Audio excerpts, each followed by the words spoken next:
सत्राजित नाम के राजा थे।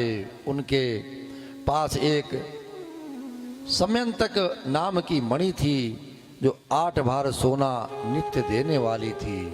और भगवान श्री कृष्ण को पता चला तो भगवान ने सत्राजित से कहा कि ये मणि जो तुम्हारे पास है तुम्हारे तो किसी काम की नहीं है। इस मणि को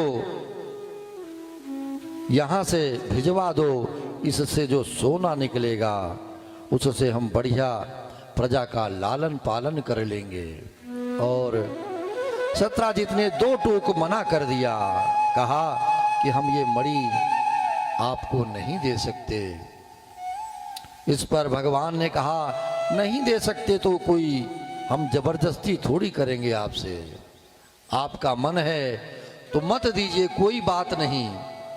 अब क्या हुआ, एक दिन सत्राजित के छोटे भाई प्रसेन उस मणि को पहनकर घूमने निकल गए हैं और जंगल में घूम रहे थे। एक शेर की उस पर दृष्टि पड़ गई।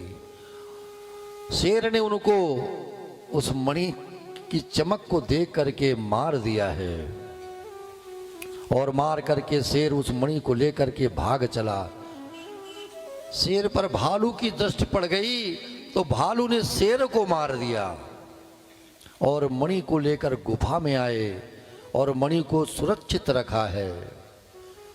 ये भालू कोई और नहीं, ये जामवंत जी महाराज हैं।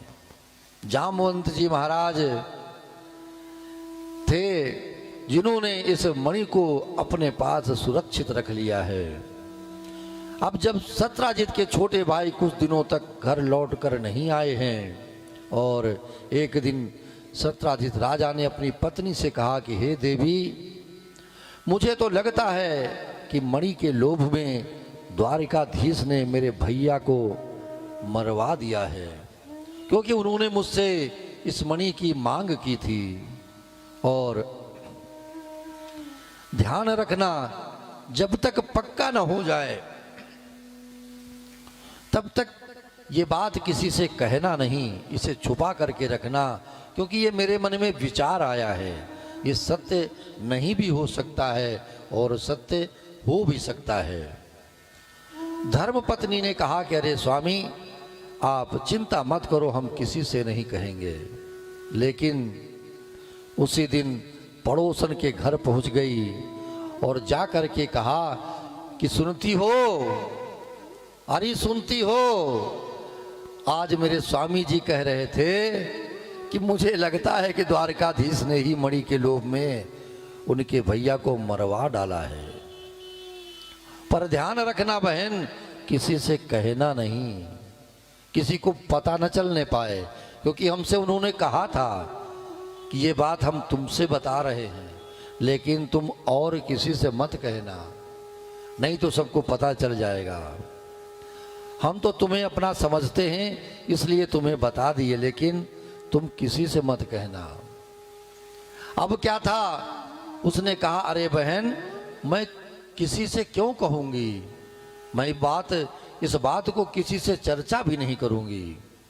और अब दूसरी के यहाँ तीसरी आई तो दूसरी ने तीसरी को बता दिया और उसने भी यह कहा कि देखो, मैंने तुम्हें बताया है, तुम किसी और से मत कहना। ये कहते कहते पूरी बात जंगल की आग की तरह फैल गई है। और माताओं का ये स्वभाव होता है कि गोपनीय बात कोई पता चल जाए तो छिपाए नहीं छिपती है। किसी न किसी से जब तक वो बता नहीं देंगी, जब तक कह नहीं देंगी, तब तक उनको रात भर नींद नहीं आएगी। न जाने कौन सी बात हो, ये बहना मुझसे किस लिए छुपा रही थी, ये सोच करके वो किसी न किसी को अवश्य बता जरूर देंगी। और अब भगवान तक ये बात आई, भगवान विचार करने लगे, अरे राम राम, न मणि लेना न देना, बेकार में एक कलंक और लग गया। तब भगवान उस मणि को खोजने के लिए द्वारिका से बाहर आए और भगवान ने उस मणि को खोजना प्रारंभ किया है। भगवान जंगल में गए तो देखा सत्राजित के छोटे भैया वहीं पर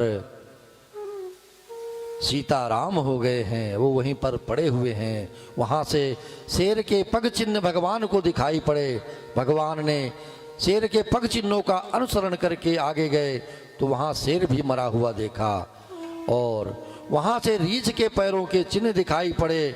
उन पैरों के निशान का अनुसरण करके गए तो भगवान ने देखा कि जामवंत की पुत्री जामवती उस मणि को लेकर के उसके साथ क्रीड़ा कर रही थी, खेल रही थी। और जैसे ही भगवान पहुंचे वैसे ही जामवंत जी आ गए हैं। भगवान ने कहा, यह मणि तुम यहां लेकर के आए हो और मणि नहीं मिली, युद्ध करो और आप हमसे युद्ध करो हमारे साथ। और इतने में ही जामवंत और भगवान का बड़ा ही भयंकर युद्ध आरंभ हो गया है। ऐसा युद्ध हुआ कि 27 दिन तक युद्ध चलता रहा और कोई हार ही नहीं मान रहा है।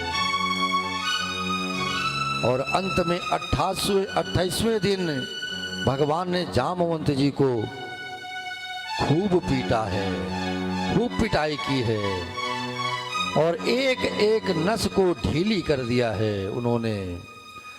तब महाराज जामवंत जी समझ गए कि ये तो साक्षात परब्रह्म परमात्मा मेरे राम ही हैं। जामवंत जी ने कहा, बस करो सरकार, अब क्या मार ही डालोगे, मेरे प्राण ही ले लोगे, मैं तो आपका दास हूँ, मुझे क्षमा करें। और बोले राजा रामचंद्र भगवान की जय। जब त्रेता में युद्ध हुआ तो भगवान ने रावण का वध कर दिया। तो रावण का वध कर देने के पश्चात भगवान ने देखा कि जामवंत जी बड़े निराश हैं और भगवान ने जामवंत से पूछा है, भैया रावण का तो वध हो चुका है परंतु सब प्रसन्न हैं, तुम दुखी क्यों दिखाई पड़ते हो? जामवंत जी ने कहा, सरकार हम इसलिए उदास हैं क्योंकि युद्ध में तो पूरा सारा युद्ध बीत गया पर मेरे टक्कर का कोई योद्धा नहीं मिला जिससे मैं यह युद्ध लड़ सकता। मैं आपके साथ ही युद्ध करना चाहता हूं। तो राम जी ने कहा, देखो भैया हम तो मर्यादा पुरुषोत्तम हैं और इस अवतार में नहीं लेकिन द्वापर में जब हम कृष्ण बन करके आएंगे तो तुम्हारी इस इच्छा को हम अवश्य पूर्ण करेंगे। बोले भक्त वत्सल भगवान की जय। अब भगवान वो मणि वापस लेकर के आए हैं और भगवान ने सत्राजित राजा को बुला करके उस मणि को उनको सौंप दिया। थोड़े ही समय में जनता का मिजाज फिर बदल गया और जो लोग कह रहे थे कि बचपन की आदत छूटती थोड़ी है, अब वही लोग कहने लगे, अरे देखो भगवान पर झूठा आरोप सत्राजित ने लगाया था, कोई ऐसा करता है क्या? जनता का माहौल कब बदल जाए महाराज कोई नहीं बता सकता। लेकिन सत्राजित राजा बड़े ही लज्जित हुए हैं और सत्राजित राजा भगवान के पास आए हैं और बोले, सरकार हमें बड़ी ही लज्जा हो रही है और हमने जो भी अपनी बातें कही थी, झूठा आरोप आपके ऊपर हमने लगाया था, उसे हमें क्षमा कर दीजिए और हम चाहते हैं कि आप मेरी बिटिया के साथ विवाह कर लें। तो इस प्रकार भगवान का तीसरा विवाह राजा सत्राजित की पुत्री सत्यभामा के साथ संपन्न हुआ है। बोले भक्त वत्सल भगवान की जय हो।